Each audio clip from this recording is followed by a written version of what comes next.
Assalamualaikum, apa kabar teman-teman semua? Semoga teman-teman sehat-sehat terus ya. Nah, sebelumnya gue mau ngucapin selamat datang di channel Bukan Perawat Biasa teman-teman. Dan gue mau ngucapin banyak terima kasih buat teman-teman yang udah bantu support channel ini dengan cara subscribe, like, serta share teman-teman. Oh ya teman-teman, pada video kali ini gue nggak mau kasih tips atau nggak apa gitu tentang kesehatan atau nggak tips dan trik tutorial. Gue nggak. Di sini gue cuman mau sedikit cerita nih tentang pasien-pasien titipan ya. Pasti di tempat lu kalau lu kerja di rumah sakit kan ada tuh, ini pasien titipan direktur ya, ini pasien penting ya kan, ini orang penting, ini anggota apa misalnya kan, anggota DPR, MPR, apalah menteri lah misalnya ya kan, kita nggak tahu ya.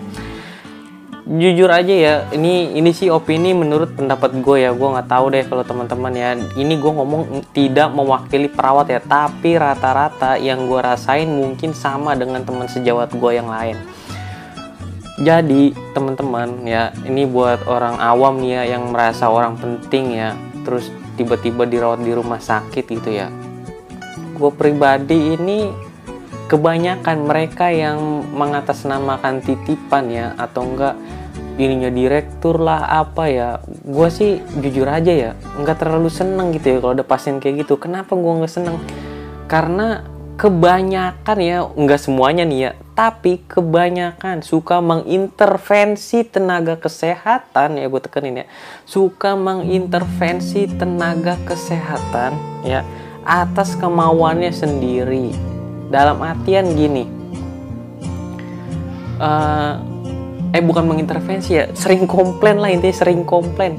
Kok lama banget sih, nanti saya bilangin direktur nih, perlu nih saya bilangin direktur.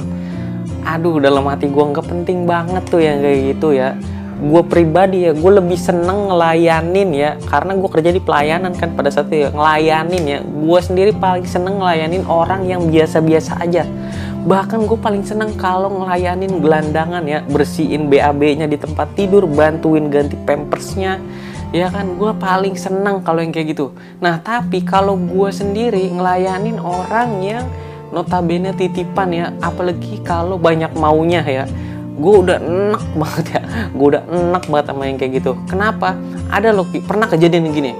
Jadi si pasiennya itu airnya habis ya, airnya habis atau enggak lupa bawa air apa gimana gitu dah.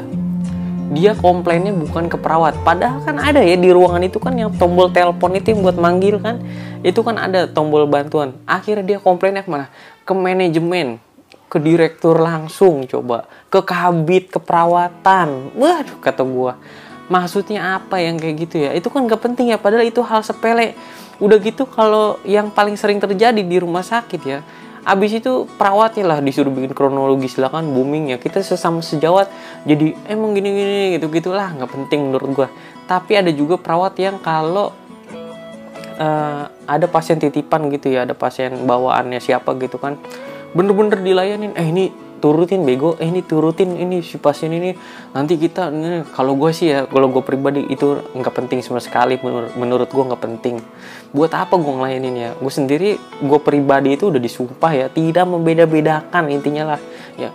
Kalau di UGD apalagi ya, kalau di UGD ini kan ruang-ruang kredit ya, jadi bukan masalah pasien titipan. Kalau di UGD itu siapa yang gawat ya, siapa yang datang dengan kegawatan, dia pasti langsung kerjain duluan ibaratnya ya, bukan berdasarkan nomor urut antrian.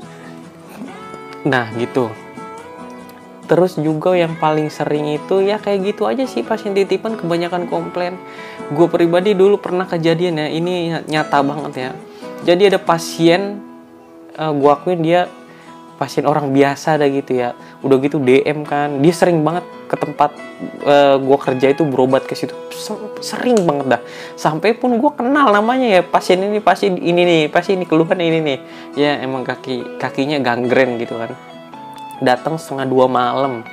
Di situ emang bed emang penuh terus ya, pada minggu-minggu itu bed selalu penuh ya, dan pasien ini duduk akhirnya di bawah, Pak maaf nggak boleh duduk, gue gituin kan, Pak ini penuh ya, ini kan nggak gawat, nggak apa-apa dah Pak, saya di sini aja nggak apa-apa, nunggu lama juga. Nah gue yang kayak gini jadi merasa iba gitu ya, ya Allah, ini ada orang apa namanya, padahal di tempat gue kerja tuh banyak orang yang ibarat tuh di rumah sakit apa-apa kalau BPJS lama, padahal kan kagak, enggak. Kalau rumah sakit pemerintah tuh enggak kayak gitu bro, bukan berdasarkan BPJS lama ya. Kalau mau cepet ke swasta ya juga boleh ya, mungkin di swasta kan rumah sakitnya kan enggak terlalu rame ya kalau nggak pakai BPJS, jadi bisa ditanganin. Nah tapi kan kalau di rumah sakit pemerintahan ini kan memang tempat tidurnya kalau penuh ya kita mau ngerjainnya di mana ya kan, masa pasien kita kerjainnya di UBIN, masa kita ngejahit di UBIN, pasang EKG di UBIN, kan itu kan juga nggak etis gitu ya. Nah jadi bukan masalah ini pasien titipan lebih cepat didahuluin ya, kalau gue pribadi mah enggak. Jadi waktu itu bener-bener penuh, jadi si pasien yang orang biasa ini ya gue kasihan banget ya. Akhirnya ada pasien kan tinggal nunggu obat pulang gitu kan ya udah akhirnya pasiennya gue suruh bangun aja, Pak maaf ya Pak, bete mau dipakai. Akhirnya pasien itu gue suruh masuk, gue tidurin pasiennya, karena memang ya perlu banget gitu di tempat tidur untuk dilakukan tindakan. Ya jadi teman-teman buat yang ngerasa pasien titipan atau ngebawaan orang penting ya, menurut gue nggak usah seperti itu ya. Karena apa ya? Ya karena kalau masing-masing orang itu beda ya. Lu itu berobat mau dihormatin, ditakutin, apa lu mau sehat gitu kan?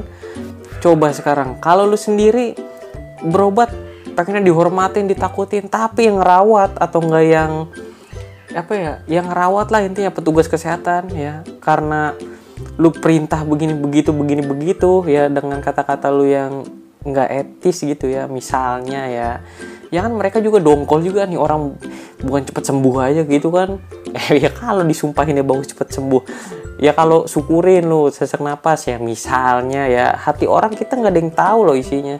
Jadi menurut gue pribadi udahlah, kalau emang lu orang titipan ya udah santai aja, maksudnya gitu, nggak penting juga saya saya kerja di kementerian loh gitu, saya anggota DPR loh gitu misalnya ya. Ini kan gue nggak tahu ya, misalnya kan ya. Jadi nggak, menurut gue pribadi nggak usah lah yang kayak gitu ya, kita sama-sama manusia kok ya kan.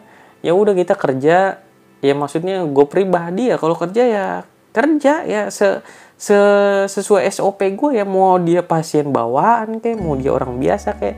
Tapi jujur aja ya, gue paling respect itu sama pasien yang orang biasa terus sabar gitu ya.